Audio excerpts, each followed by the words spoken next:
Coral के कुछ important question दिए हुए हैं जो आपके लिए एग्ज़ाम में आपके लिए हेल्पफुल रहेंगे, तो प्लीज़ इसे गो थ्रू लीजिएगा और ये आपके लिए हेल्पफुल करेंगे ऑब्जेक्टिव के जो क्वेश्चन आने वाले हैं प्रैक्टिकल में। तो इसमें पहला क्वेश्चन है सेकंड लॉ ऑफ इनहेरिटेंस। तो हम बात कर लेते हैं सेकंड लॉ ऑफ इनहेरिटेंस की। तो सेकंड लॉ ऑफ इनहेरिटेंस किस पे बेस्ड है या क्या होता है? तो सेकंड लॉ ऑफ इनहेरिटेंस जो होता है वो आपका होता है इंडिपेंडेंट असॉर्टमेंट। तो सेकेंड लॉ ऑफ इनहेरिटेंस वो है आपका लॉ ऑफ इंडिपेंडेंट असॉर्टमेंट है यहाँ पे। और ये पूछ सकते हैं कि किस पे बेस्ड है या सेकेंड लॉ ऑफ इनहेरिटेंस क्या है, तो वो आपका इंडिपेंडेंट असॉर्टमेंट है। फिर आपका dihybrid ratio. What is dihybrid ratio? तो डाई हाइब्रिड रेशियो कितना होता है आपका 9:3:3:1 होता है। तो आप ऐसे याद कर सकते हैं कि 93:3:1, ये आप ऐसे याद कर सकते हैं। या आप ऐसे याद कर सकते हैं कि 9 और 3 + 3 कितना होता है? 9 होता है और 1। तो ये आपका डाई हाइब्रिड रेशियो। फिर पूछ सकते हैं इंडिपेंडेंट असॉर्टमेंट क्या होता है? तो ये सेग्रीगेशन होता है one gene pair is independent of the other gene pair. मतलब एक जो पेयर होता है वो इंडिपेंडेंट होता है अदर जीन पेयर से जब वो सेग्रीगेट करते हैं। तो इसी इंडिपेंडेंट का मतलब वो इनडिपेंडेंट होता है। फिर हम बात करते हैं, इसमें दिया है मेंडेलियन डायहाइब्रिड रेशियो। तो मेंडेलियन डायहाइब्रिड रेशियो की क्या इन्होंने यूज किया था? तो इन्होंने कलर फीड लिए थे और इस टेस्ट में, और ये जो टेस्ट होता है इस पर स्टैटिस्टिकल प्रोसीजर का यूज किया था। इन्होंने स्टैटिस्टिकल प्रोसीजर का यूज किया था। और जो काई स्क्वायर टेस्ट जो है वो इसमें यूज किया गया था। ये है कि डायहाइब्रिड रेशियो में उन्होंने क्या यूज़ किया था। Mendelian law of independent assortment पूछ सकते हैं। तो ये आप पूछ सकते हैं कि सेकेंड लॉ ऑफ इनहेरिटेंस क्या है, या इसको उल्टा पूछ सकते हैं कि इंडिपेंडेंट असॉर्टमेंट। ये आपका सेकेंड लॉ है जो मेंडल ने दिया था। फिर है आपका फिर क्वेश्चन नंबर है कि what is the ratio in segregation of one gene pair is independent of the segregation of the other gene.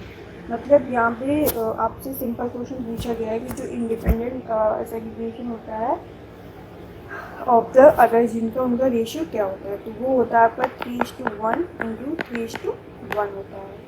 जो आपका 9:3:3:1 आता है वो उसका सेग्रीगेशन का जो पेयर होता है वो क्या होता है रेशियो का? What is the ratio in segregation of one gene pair is the independent of the segregation of other gene pair. तो ये आपका 3:1 × 3:1। What is called dihybrid ratio? इसको डायहाइब्रिड रेशियो क्यों बोलते हैं?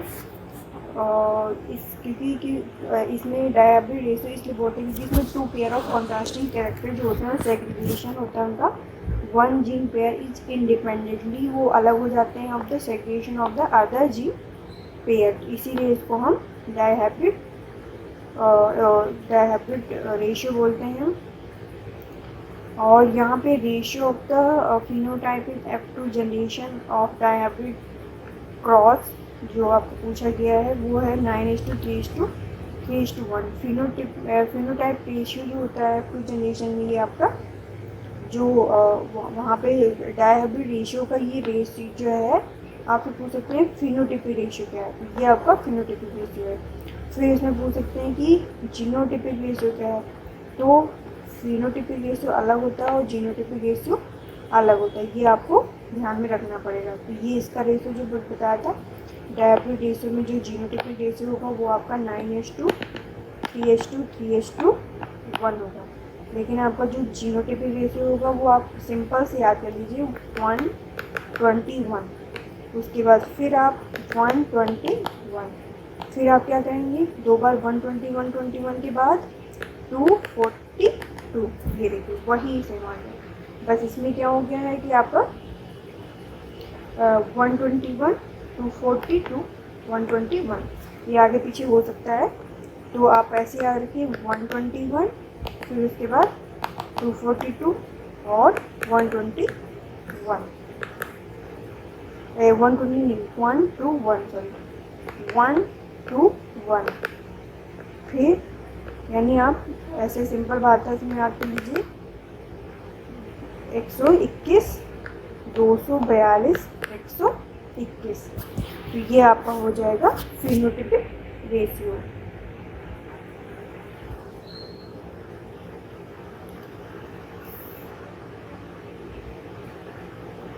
फिर इसमें बात करते हैं Mendelian monohybrid ratio for a given pair of allele. ये आपका एलील दिया हुआ है, इसके लिए इन्होंने बताया कि फिनोटाइपिक रेशियो क्या होगा। तो वो आपका 3:1 होता है। मोनोहाइब्रिड की बात हो रही कहाँ पे, डाइहाइब्रिड। तो डाइहाइब्रिड का फिनोटाइपिक रेशियो क्या था आपका 3:1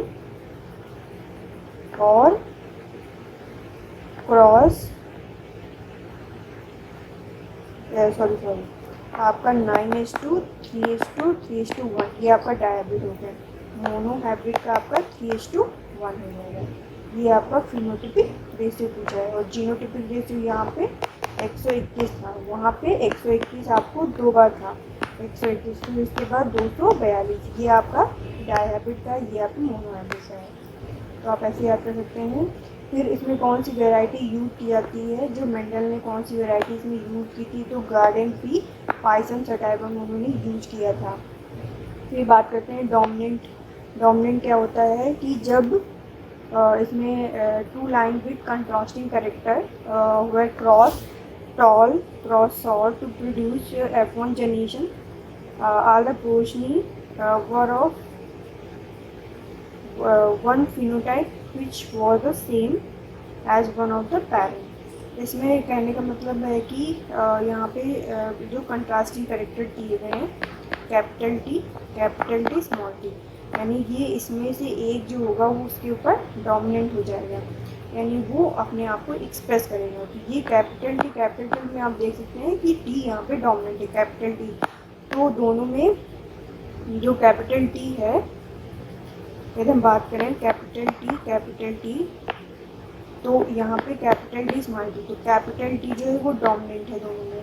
तो यहाँ पे ये इसको हम बोलेंगे ये आपका टॉल है, और ये आपका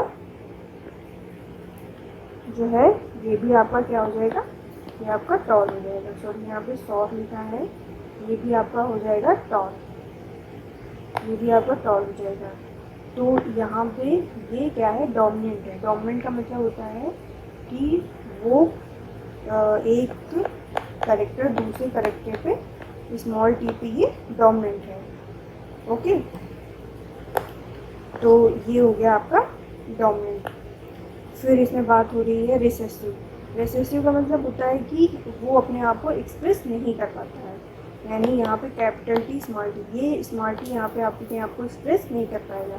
तो character of that did not appear in the F1 generation, वो अपने आप को एक्सप्रेस नहीं कर पाता है। तो ये कैपिटल स्मॉल टी ये F1 जनरेशन में। तो इसमें सिंपल सा आपको ये इतना मैथड नहीं याद करना, बस इतना याद करना है कि आपको बस सिंपल से याद करना है कि डोमिनेंट क्या होगा कि एक जो कैरेक्टर होगा वो दूसरे पर डोमिनेंट होगा, यानी वो F1 जनरेशन में वो दूसरे पर डोमिनेंट होगा। जब उसका क्रॉस होगा तो प्रोड्यूस करेगा F1 जनरेशन में सारे के सारे टॉल होंगे। ठीक है, ये इंपॉर्टेंट है, यानी कि जो फिनोटाइप होगा वो सेम होगा। ठीक है, पेरेंट से रिलेटेड। और रिसेसिव में वो अपने आप को एक्सप्रेस नहीं कर पाएगा।